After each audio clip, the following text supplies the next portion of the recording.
Subscribe now and press the bell icon. Never miss an update. नमस्कार साथियों, स्वागत करता हूं सबका इस YouTube चैनल पर जिसका नाम है स्टडी विद PN लोधा। मित्रों, रीट शिक्षक भर्ती हेतु आपके शिक्षण वीडियो का मॉडल पेपर नंबर 4 आज आपके लिए लेकर आया हूं, जिसमें आपको 20 प्रश्न देखने को मिल जाएंगे। सभी को पता है साथियों, 25 अप्रैल को आपके एग्ज़ाम हैं, 113 दिन आपके पास शेष बचे हुए हैं। तो मतलब लगभग इसी सप्ताह में आपके विज्ञप्ति आने के पूरे चांस है। हो सकता है अगले सप्ताह तक भी चल जाए, लेकिन विज्ञप्ति आपके बहुत ही जल्द आ जाएगी साथियों। हो सकता है कि नव वर्ष के उपलक्ष्य में आपको कोई खुशखबरी दे दी जाए विज्ञप्ति संबंधित। तो अपनी तैयारी को निरंतर जारी रखना है और लगातार टेस्ट सीरीज को निःशुल्क, ये जो निःशुल्क टेस्ट सीरीज है इसको ज्वाइन करके रखना है साथियों। वीडियो को शुरू करते हैं मित्रों। पूरे 20 प्रश्न यहाँ पर देखने को मिलेंगे, जो कि लेवल 1 और लेवल 2 दोनों के लिए ही बेहद उपयोगी है। आपका पहला प्रश्न आता है मित्रों, फ्लैनल बोर्ड का उपयोग किया जाता है चार्ट बनाने में, चित्र बनाने में, पुस्तक में चित्र दिखाने में और चित्र के विभिन्न भागों को क्रमशः दिखाने में। तो राइट आंसर बताना है साथियों। प्रश्न संख्या 1 में कौन सा आंसर सही रहेगा। एक बात और मैं आप सभी लोगों को बता दूं कि आपके सुबह 8 बजे या फिर 7:30 तक भी जो RBSC 12th साइकोलॉजी है उसका टेस्ट आ रहा है। तो बिल्कुल रेगुलर RBSC और NCERT का एक टेस्ट में डालता हूँ रोजाना ही, या तो RBSC 11th का आ जाएगा या 12th का, या फिर NCERT 11th का या 12th का रोजाना टेस्ट आ रहा है। तो उन प्रश्नों को आपको मिस नहीं करना है मित्रों। राइट आंसर इसमें जो है वो रहेगा, चित्र के विभिन्न भागों को क्रमशः दिखाने में ही फ्लैनल बोर्ड का उपयोग किया जाता है। जो फ्लैनल बोर्ड होता है इसमें क्या करते हैं कि इस पर चित्रों को लगाया जाता है और चित्रों को इस पर प्रदर्शित करके बच्चों को पढ़ाया जाता है मित्रों। विकल्प नंबर 4 सही है प्रश्न संख्या 1 में। नेक्स्ट प्रश्न संख्या 2 देखेंगे। दृश्य श्रव्य साधन संप्रेषण को रोचक बनाते हैं, प्रभावी बनाते हैं, प्रभावी तथा रोचक बनाते हैं और प्रभावित नहीं करते हैं। तो प्रभावित नहीं करते हैं ये तो गलत हो गया। देखिए, जो दृश्य श्रव्य साधन है वो संप्रेषण को क्या बनाएंगे, रोचक भी बनाएंगे और प्रभावी भी बनाएंगे। तो इस प्रकार तीसरा विकल्प आपका सही रहेगा प्रश्न संख्या 2 में। नेक्स्ट प्रश्न संख्या 3 देखेंगे मित्रों। तीसरा क्वेश्चन आपके आता है, पर्यावरण अध्ययन की शिक्षा की शुरुआत की जानी चाहिए प्राथमिक स्तर से, उच्च प्राथमिक स्तर से, सेकेंडरी स्तर से और सीनियर सेकेंडरी स्तर से। तो देखिए, सभी को पता है कि राजस्थान में तो पर्यावरण अध्ययन की शुरुआत कक्षा 3 से ही की जाती है। कहाँ से की जाती है? कक्षा 3 से। कक्षा 3 से पर्यावरण अध्ययन को आपके सिलेबस में सम्मिलित कर दिया जाता है। 1-2 में पर्यावरण नहीं होती है मित्रों। तो कक्षा 3 भी प्राथमिक स्तर ही कहलाता है, इसलिए प्राथमिक स्तर से ही पर्यावरण अध्ययन की शिक्षा जो है वो शुरू कर देनी चाहिए। विकल्प नंबर 1 सही है प्रश्न संख्या 3 में। नेक्स्ट प्रश्न देखेंगे साथियों, प्रश्न नंबर 4। पर्यावरण अध्ययन के अंतर्गत पर्यटन विधि निम्न में से किस स्थान पर उपयोगी हो सकती है? प्रयोगशाला में, कक्षा कक्ष में, चिड़ियाघर में और घर में।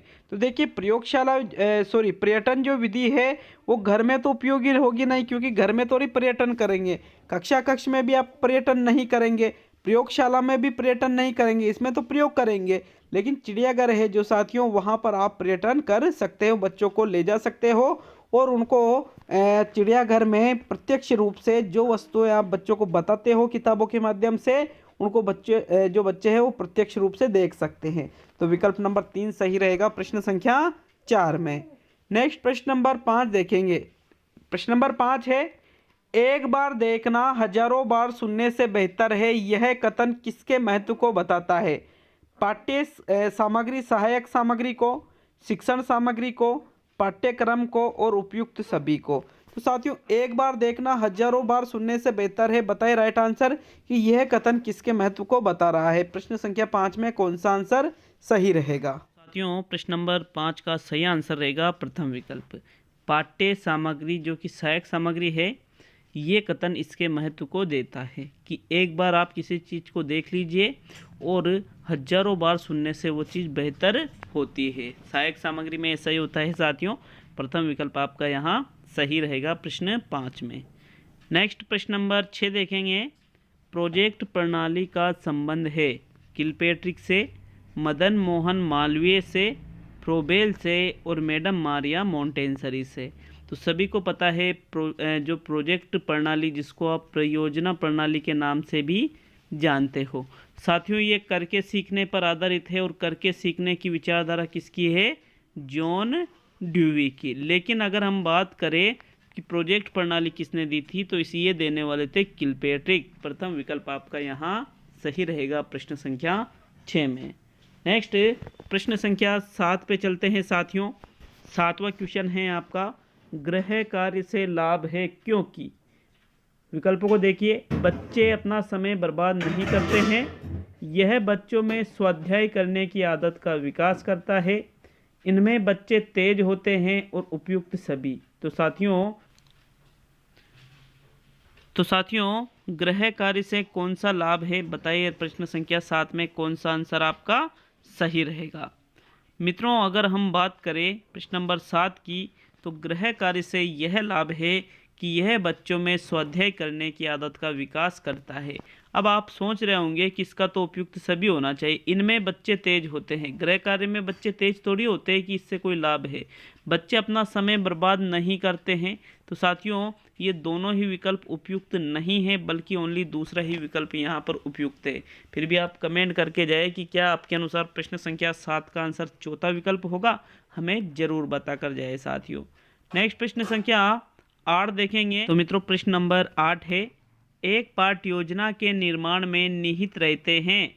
उद्देश्य समस्याओं के विशेषण से मुक्त रखा जाता है, शिक्षण क्रियाओं से छात्रों को मुक्त रखा जाता है, शिक्षण बिंदुओं को मूल्यांकन के क्रम में व्यवस्थित किया जाता है और शिक्षण समस्या संबंधित तकनीकी उपलब्धियों संसाधनों आदि का प्रयोग किया जाता है। तो मित्रों राइट आंसर बताइए प्रश्न संख्या 8 में कौन सा आंसर सही है। अब देखिए प्रश्न को अगर हम अच्छे से समझते हैं तो प्रश्न क्या पूछ रहा है, एक पाठ योजना के निर्माण में निहित रहते हैं, तो मुक्त तो रखा नहीं जाएगा साथियों। देखिए शिक्षण बिंदुओं को मूल्यांकन के क्रम में थोड़ी व्यवस्थित करेंगे, मूल्यांकन ही थोड़ी किया जाता है उसमें, बल्कि जो शिक्षण समस्या संबंधित जो तकनीकी उपलब्धियां हैं संसाधन है आदि का प्रयोग इसमें किया जाता है। विकल्प नंबर 4 सही है प्रश्न संख्या 8 में। नेक्स्ट प्रश्न नंबर 9 है, शामपट्ट का प्रयोग करते समय ध्यान में रखने योग्य सावधानियां हैं। शामपट्ट पर लेख स्पष्ट सुंदर एवं बड़े लिखे जाए, पंक्तियों के बीच दूरी समान होनी चाहिए, शामपट्ट पर लिखते समय शब्दों की शुद्धता का विशेष ध्यान रखना चाहिए और उपरोक्त सभी।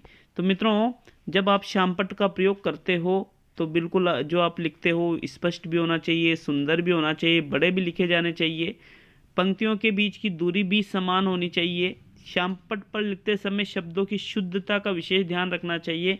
मतलब ये सभी सावधानियां हमें शामपट्ट का प्रयोग करते समय रखनी चाहिए। विकल्प नंबर 4 सही है आपका प्रश्न संख्या 9 में। नेक्स्ट प्रश्न संख्या 10 देखेंगे मित्रों। प्रयोगशाला विधि में बालक में सहानुभूति एवं सहयोग की भावना विकसित नहीं होती है, छात्र व्यवहारिक व जीवन उपयोगी ज्ञान प्राप्त नहीं करता है, बालक नियम तथ्यों एवं सिद्धांतों की स्वयं जांच लिखा था, सॉरी यहाँ क्या लिखा था मैंने, जांच लिखा था और ये चे की जगह त टाइप हो गया, जांच स्वयं करता है और उपरोक्त सभी। तो साथियों देखिए प्रयोगशाला में जब प्रयोग किए जाते हैं तो इससे सहानुभूति और सहयोग की भावना भी विकसित होती है और यहाँ क्या रहा है नहीं होती है। और यहाँ पर जांच भी स्वयं करता है तो देखिए यहाँ पर छात्र व्यवहारिक व जीवन उपयोगी ज्ञान भी प्राप्त करता है क्योंकि प्रैक्टिकली उस चीज़ को करता है। तो ये दोनों चीज़ें तो गलत है, तो उपरोक्त सभी भी गलत है। देखिए बालक जो नियम है तथ्य सिद्धांत है उनकी जांच स्वयं करता है प्रयोग के माध्यम से, इसलिए तीसरा विकल्प आपका यहाँ पर सही है प्रश्न संख्या 10 में। नेक्स्ट प्रश्न देखेंगे मित्रों प्रश्न नंबर 11। सामाजिक अध्ययन का प्रमुख केंद्र बिंदु है मानवीय संबंध, भौगोलिक संबंध, प्राकृतिक संबंध और ऐतिहासिक संबंध। तो सामाजिक अध्ययन का प्रमुख केंद्र बिंदु क्या है साथियों, प्रमुख केंद्र बिंदु होता है मानवीय संबंध, क्योंकि सामाजिक मतलब समाज प्लस एक, समाज के लोगों से ही इसका मुख्य केंद्र बिंदु माना जाता है और समाज के लोग मतलब मानवीय, मानव और मानवीय संबंध ही इसका केंद्र बिंदु है। विकल्प नंबर 1 सही है साथियों प्रश्न संख्या 11 में। नेक्स्ट प्रश्न देखेंगे मित्रों, प्रश्न नंबर 12 साथियों, प्रश्न नंबर 12 देखेंगे। मुदालियर आयोग की स्थापना कब की गई? 1950 में, 1951 में, 1952 में और 1953 में। तो देखिए मुदालियर आयोग मतलब है जो वर्तमान में माध्यमिक शिक्षा बोर्ड आयोग है। इसकी स्थापना तो वैसे 1952-53 में की गई थी, लेकिन साथियों दोनों अलग अलग यहाँ सन दे रखे हैं, तो फिर आपकी फर्स्ट चॉइस रहेगी 1952। विकल्प नंबर 3 सही रहेगा प्रश्न संख्या 12 में। नेक्स्ट प्रश्न संख्या 13 की ओर बढ़ेंगे। शिक्षण का प्रमुख सूत्र है सरल से कठिन की ओर, कठिन से सरल की ओर, स्तर से अनुमान की ओर और इनमें से कोई नहीं। तो जो भी साथी है सभी को पता होगा कि जब बच्चों को पढ़ाया जाता है तो सरल से कठिन की ओर शिक्षण सूत्र का प्रयोग किया जाता है। कौन से सूत्र का? सरल से कठिन की ओर। विकल्प नंबर 1 सही है। भाई बच्चों को पहले सरल ज्ञान दिया जाना चाहिए और फिर धीरे धीरे कठिनता की ओर बढ़ना चाहिए। ऐसा नहीं है कि पहले ही कठिन ज्ञान दे दिया जाए और फिर सरलता की ओर, तो ऐसा नहीं होता है। सही राइट कौन सा है? सरल से कठिन की ओर। विकल्प नंबर 1 सही रहेगा प्रश्न 13 में। नेक्स्ट प्रश्न नंबर 14 देखेंगे। अध्यापक द्वारा कक्ष में प्रश्न पूछे जाने चाहिए। वस्तुनिष्ठ प्रश्न, लघुत्तरात्मक प्रश्न, निबंधात्मक प्रश्न और उपयुक्त सभी। तो मित्रों कक्ष की अगर हम बात करें तो देखिए वस्तुनिष्ठ प्रश्न भी पूछे जाने चाहिए, लघुत्तरात्मक भी पूछे जाने चाहिए। निबंधात्मक यहाँ पर जो प्रश्न है साथियों वो लगभग कक्ष में नहीं पूछे जाने चाहिए, क्योंकि इतने बड़े प्रश्नों के उत्तर निबंधात्मक के थोड़ी दे पाएंगे। तो फिर ये गलत हो गया, तो उपयुक्त सभी भी गलत हो गया। अब दो चीज़ें हैं वस्तुनिष्ठ और लघुत्तरात्मक। तो साथियों वस्तुनिष्ठ प्रश्न और लघुत्तरात्मक की अगर बात करें, वस्तुनिष्ठ प्रश्न एग्जाम के लिए अधिकतर होते हैं। कक्ष की अगर बात करें तो लघुत्तरात्मक प्रश्न पूछे जाने चाहिए। वैसे बुक में भी दूसरा ही आंसर दे रखा था और मैं भी आपको दूसरा ही बताऊंगा कि लघुत्तरात्मक ही इसका सही आंसर रहेगा, क्योंकि निबंधात्मक कक्ष में आप पूछ नहीं सकते। तो ये तीसरा और चौथा गलत हो गया। और पहले और दूसरे में मेरी फर्स्ट चॉइस है लघुत्तरात्मक और बुक की में भी यही दे रखा था। तो साथियों विकल्प नंबर 2 यहाँ पर मेरे अनुसार सही है। प्रश्न नंबर 15 करके सीखने का सिद्धांत है।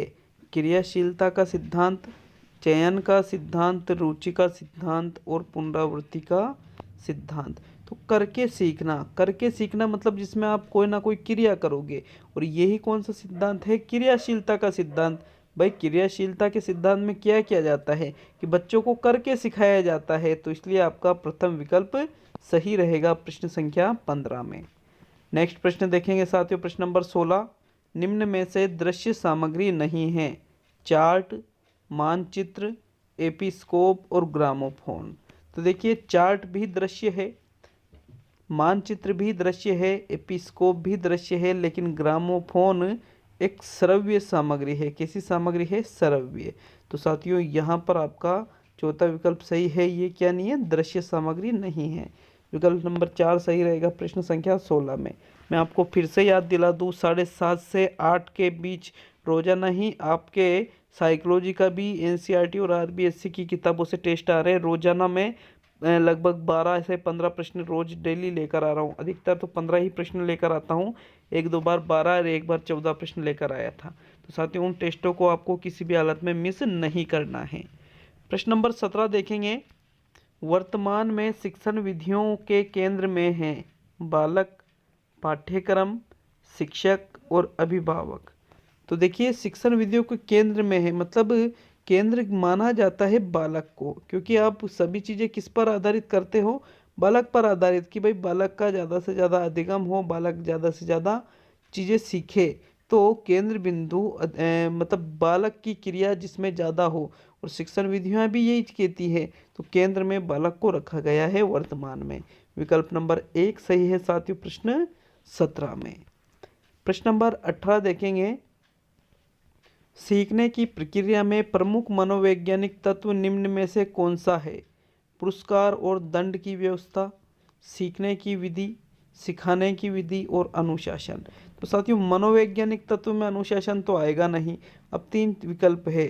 अब देखिए सीखने की विधि और सिखाने की विधि प्रमुख पूछा है। प्रमुख मनोवैज्ञानिक तत्व सीखने की प्रक्रिया में, तो सीखने की प्रक्रिया में प्रमुख मनोवैज्ञानिक तत्वों की बात करें तो वो रहेगा पुरस्कार और दंड की व्यवस्था, कि बच्चों को उनके उचित व्यवहार पर पुरस्कार दिया जाना चाहिए और अगर अनुचित व्यवहार करते हैं तो उसको उचित दंड दिया जाना चाहिए। ऐसा नहीं है कि उसको बहुत शारीरिक रूप से दंडित करो आप।